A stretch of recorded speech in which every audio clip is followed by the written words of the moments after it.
Okay. Sir, ano po pangalan nila? Ruel Villaseñor po. Flores. Ruel. R-U-E-L po. Villaseñor Flores. Apo, Sir Ruel, ano po nangyari doon sa, meron daw po kayo mga naararong mga motorsiklo? Hindi ko po matandaan mo yun. Kasi wala po doon, ma'am. Yung isang motorsiklo po, nagkaroon po kami ng sa kalsada po. Pakapit mo kaya tatay mo. Irian? Opo. Tapos biglang nagkaroon po ng dalawa. Tapos nagkaroon po ako kasi sumusugod din mo, tumutulong sila. Eh, nakakaroon lang po ako. Wala sa, ano po, dahil sila ng galit po. Hindi ko lang po alam yung nagawa ko. May nakagikita kayo. Sino doon? Marami. Hindi ko lang po matandaan eh. Oh. Yun lang po naalala ko. May nakagikita kayo tapos parang, ano yun? Yun lang po natandaan ko, ma'am. Parang nagdilim, sabihin ba natin, nagdilim ba pa din yun? Yun na po yung pintuan ko eh. Ginanon.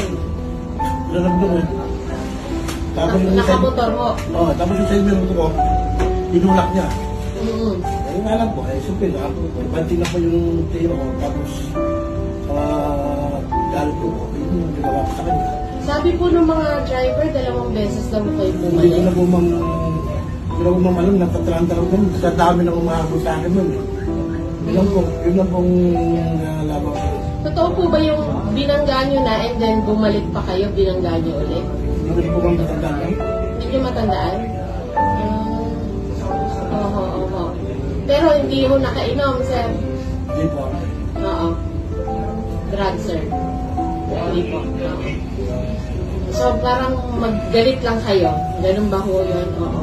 Pero maituturo nyo kanino kayo galit. Hindi ko namang maano, sa dami po niya eh. Sabi na. Sir, sabi nila parang 20 plus daw yung nasaktan. Oo. Anong masasabi nyo doon? Anong gusto nyo sabihin? Gusto mo kayo nasaktan? Or nadamay po dito? Ano po, sabi lang kasi nasaktan ko sila eh. Kasi tulugan sila sa akin. May mensahe po kayo? Wala na po nga. Sabi lang po eh, pasensya na po sa lahat ng gawa ko kasalanan sa kanila. Lang po. Para mapapanagutan niyo po kaya, paano po kayang gastos noon sa ospital?